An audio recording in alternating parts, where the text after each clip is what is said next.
नमस्कार, knocking-news.com में आपका स्वागत है। मैं हूं ब्रिजेश वशिष्ठ। 14 पत्रकारों का बहिष्कार किया इंडिया ने, तो उसके बाद भारतीय जनता पार्टी लगातार अभिव्यक्ति की स्वतंत्रता पर बात कर रही है, सवाल उठा रही है। लेकिन इस बीच में एक ऐसी घटना हो गई है जिसके बाद में भारतीय जनता पार्टी शायद मुंह दिखाने लायक न रहे।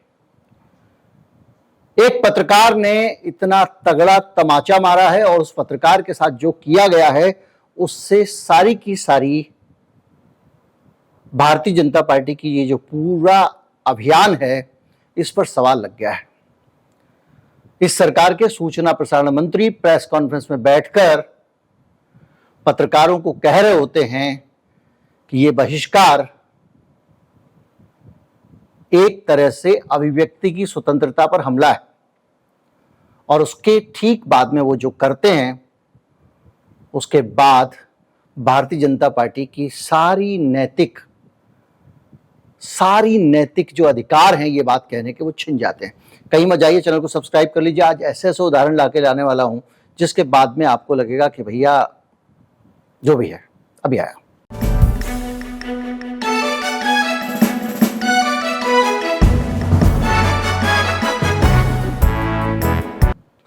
सबसे पहले आप ये सुनिए, जो मुखारबिंद हैं मंत्री जी, सूचना प्रसारण मंत्री बनाया गया उनको। हालांकि जो लोग जानते हैं सूचना प्रसारण मंत्री क्या होता है, एक जमाने में बहुत बड़ी बड़ी हस्तियों को बनाया जाता था। प्रसार भारती, दूरदर्शन, ये सारी चीज़ें सूचना प्रसारण मंत्री देख रहे होते हैं। बहरहाल अभी हैं तो हैं अनुराग ठाकुर, और वो पत्रकारों के ऊपर उनका जो बहिष्कार किया गया है उसको प्रतिबंध बताते हुए क्या विचार व्यक्त करें, पहले ये सुन लीजिए।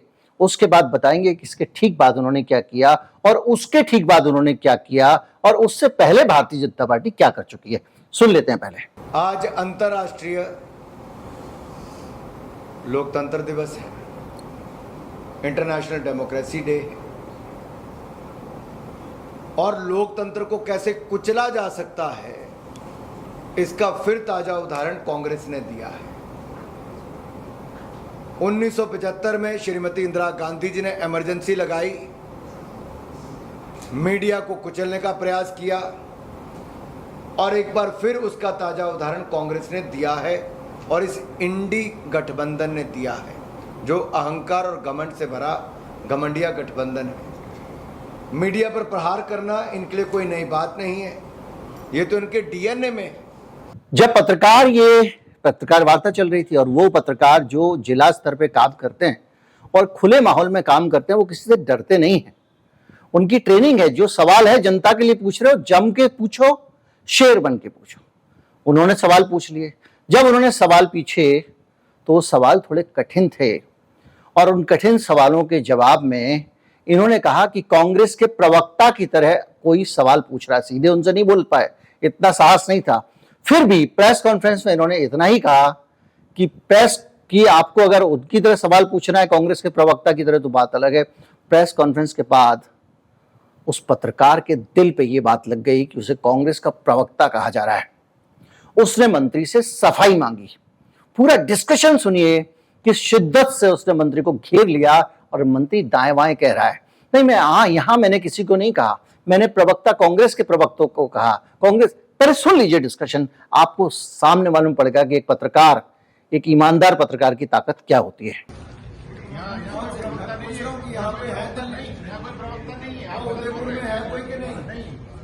होंगे पार्टी में होंगे, है ना, पार्टी में उनसे जो मैंने सवाल आज पूछे उनसे जवाब मांगिए।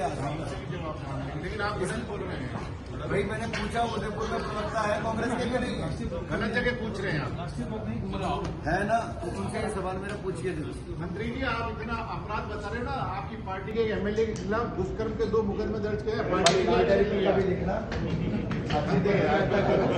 ये पूरा वाकया उदयपुर का है। उदयपुर, राजस्थान। नवज्योति अखबार के ये बड़े पुराने पत्रकार हैं राजेश वर्मा।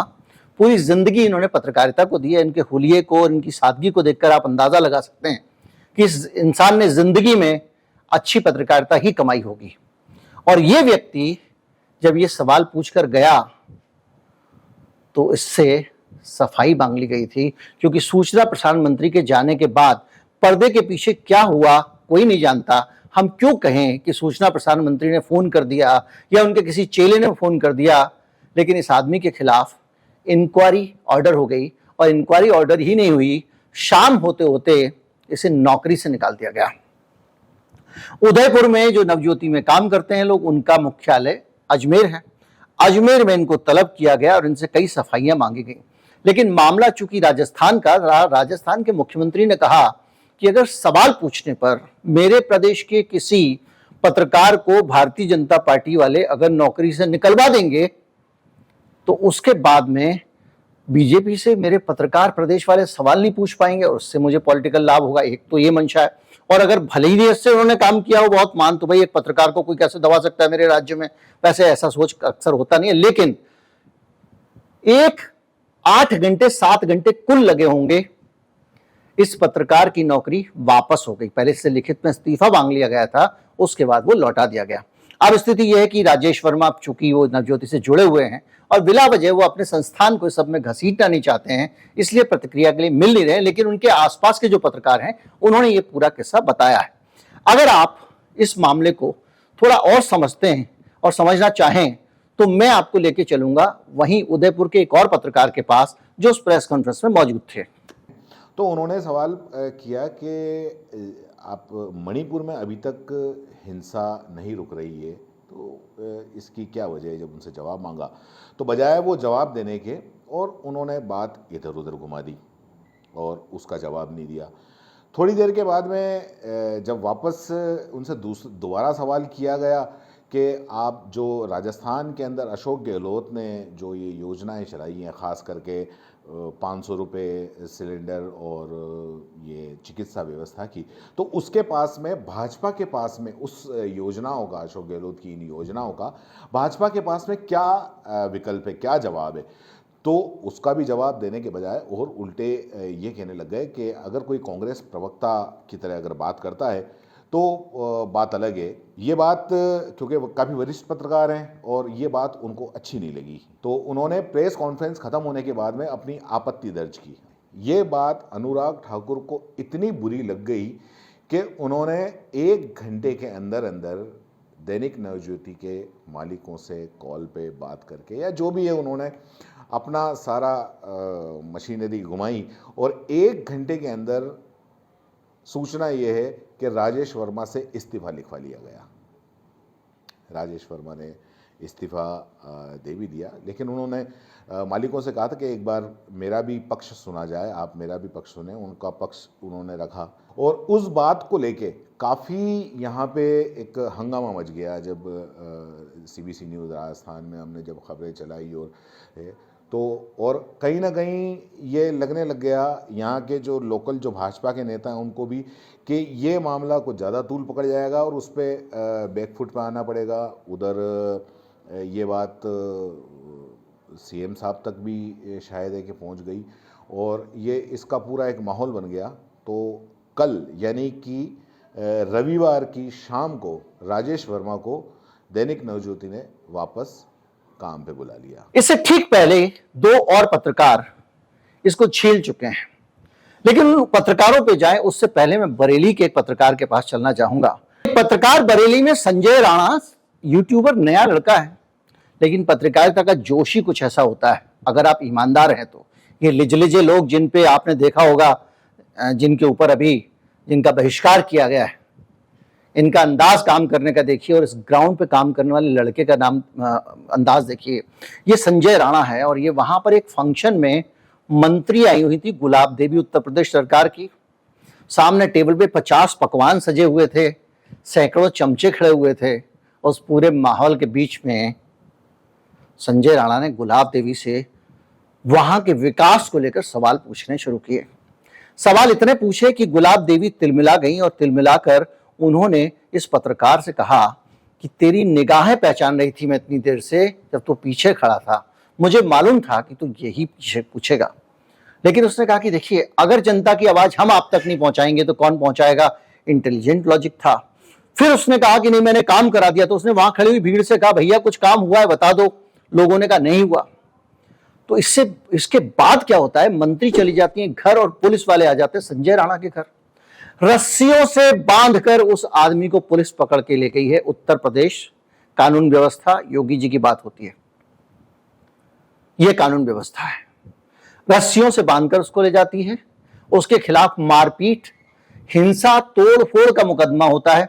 जो कुछ हुआ था वीडियो में दर्ज है, वीडियो आप देख लीजिए, कहां हिंसा है, कहां मारपीट है, कहां तोड़फोड़ है। लेकिन साहब, ये डेमोक्रेसी है और इसमें हमारे भारतीय जनता पार्टी दुहाई देती है अभिव्यक्ति की स्वतंत्रता की, और एक पत्रकार की, जो एक यूट्यूबर है, उसकी अभिव्यक्ति की स्वतंत्रता का ये हाल है। उपनगर में एक भी बारात घर नहीं है, नहीं यहाँ पर सरकारी शौचालय की व्यवस्था है। कि अगर आप लोग खुद नहीं बताओगे, मीडिया की तरफ पूछो कि विभाग का काम कब तक करोगे, जो आपने कहा था। एक मिनट, आप सर एक बात बताइए, जब तक जनता की आवाज आप तक नहीं पहुँचेगी, आप कह रहे हैं कि इतना हमने काम कार्य करा दिया, भाई कौन कौन सहमत है आपके गाँव में? बुद्धनगर वासी सहमत है नहीं मेरी बात से? आपके गाँव में विकास कितना हुआ है? बाबा हाथ उठाओ। बरात घर है कोई? अभी आमने सामने है, कोई भी बरात घर है? रास्ता है?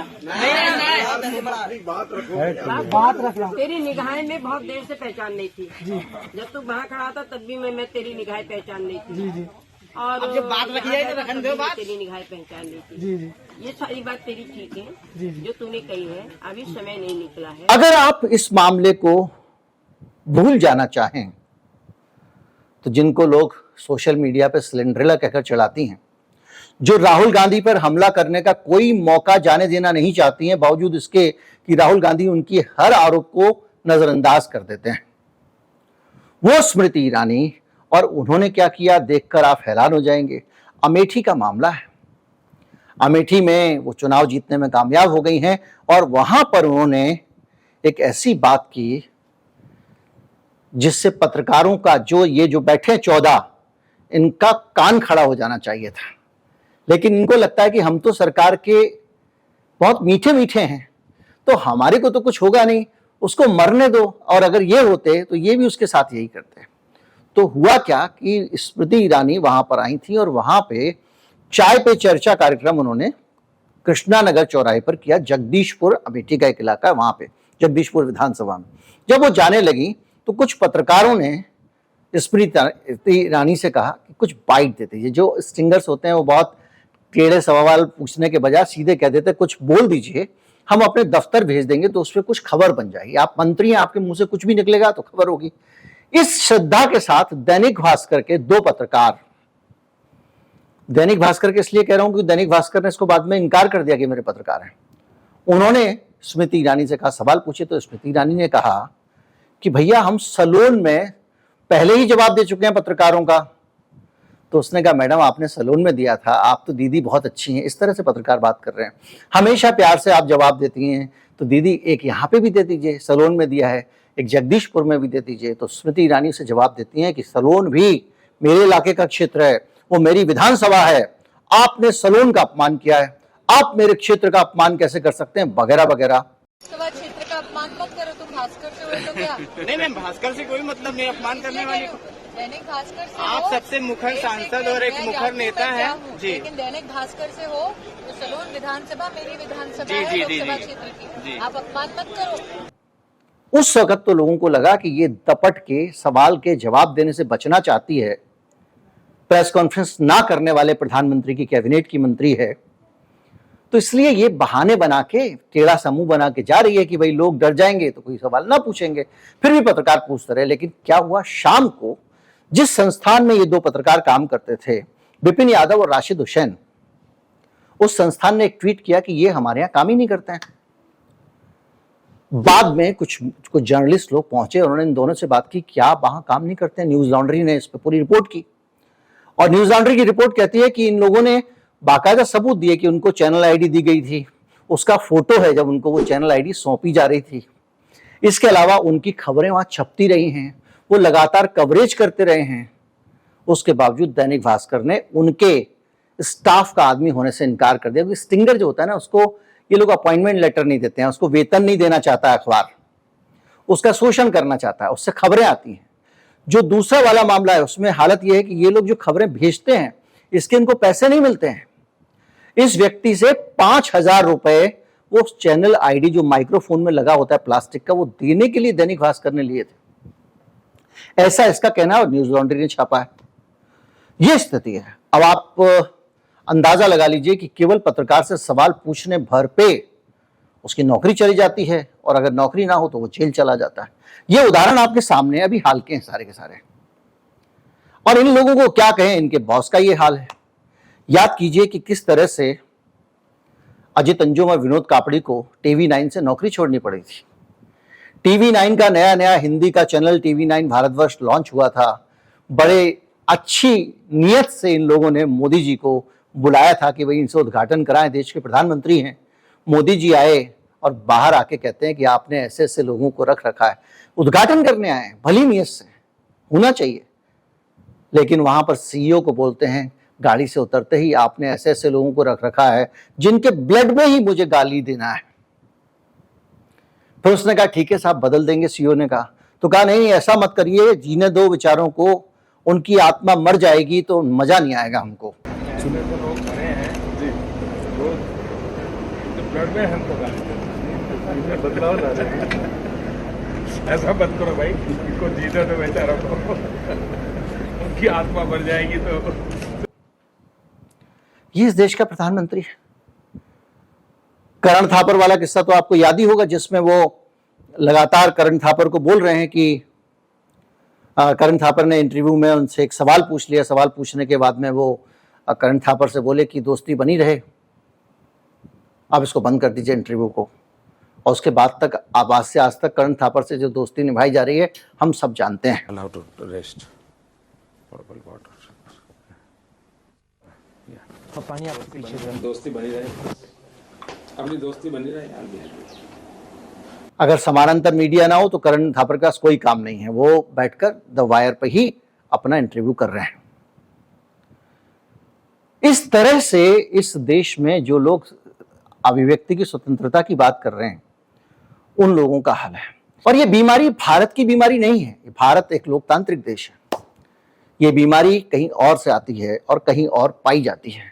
ऐसी बीमारियां पाकिस्तान में अभी पिछले दिनों शहबाज हुसैन से एक पत्रकार ने सवाल पूछ लिया था, उसे भी इसी तरह से नौकरी से निकाल दिया गया था।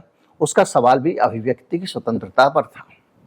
पुतिन के बारे में लोग कहते हैं कि पुतिन अपने विरोधी जो सवाल उठाते हैं उनके साथ कई तरह के ऐसे काम कर देते हैं जो उनको नहीं करना चाहिए। मीडिया की स्वतंत्रता की बात कर रहा हूं। एक पत्रकार हैं, उन पर रूस के जो पुतिन के दोस्त हैं कादिरोव, उन्होंने उनके चेहरे पे काला रंग डाल के उनके सिर के बाल काटने की कोशिश की। पत्रकार का नाम है मेलिना मिलाशिना, और चेचन्या में उनको घेरा गया और उनका सिर शेव किया गया, सिर गंजा किया गया। और इसमें जो आरोप लग रहा है वो लग रहा है कादिरोव पर। यानी पूरी दुनिया में जितने भी अजीबोगरीब लोकतंत्र विरोधी लोग हैं, भाई पाकिस्तान का प्रधानमंत्री क्या है? खड़ाऊ प्रधानमंत्री है। उसका भ्रष्ट भाई पनामा पेपर में फंसा हुआ है, देश में आ नहीं सकता है, घुस नहीं सकता है, तो उसकी तरफ से यहां सत्ता चला रहे हैं, फौज ने उनको बिठा रखा। तो जो भी है, जिस तरह से ये पूरी चीजें हो रही हैं, उससे पता लगता है कि अभिव्यक्ति की स्वतंत्रता की बात करने वाले लोगों का सचमुच रवैया क्या है। ये तो वो लोग हैं जिनकी नौकरियां इस तरह से सीधे सीधे खाई गई हैं और तत्काल खाली गई। अभी घटनाक्रम हुआ, शाम तक नौकरी चली गई। तो आपको पता चल रहा है, आपको दिखाई दे रहा है। उन पत्रकारों को सोचिए जो आज से कुछ साल पहले तक न्यूज रूम की शान हुआ करते थे, धारदार बुलेटिन बनाया करते थे, जिनकी एंकरिंग देखकर आप अचंभित होते थे, जिनके सच आपकी चर्चाओं का हिस्सा होते थे, वो सब बाहर कर दिए गए। ये मसला लोगों को बताना जरूरी है, ये सच लोगों तक पहुंचाना जरूरी है। सच के संवाहक बने, ये सूचनाएं लोगों तक पहुंचाएं, लोगों को बताएं। कल ही की बात है, उदयपुर की बात है, देश के सूचना प्रसारण मंत्री ने नौकरी से निकलवा दिया। उम्मीद करता हूं वीडियो आपको अच्छा लगा होगा। अच्छा लगा हो तो ज्यादा से ज्यादा लोगों तक पहुंचाएं, चैनल को सब्सक्राइब कर लें। नमस्कार, जय हिंद।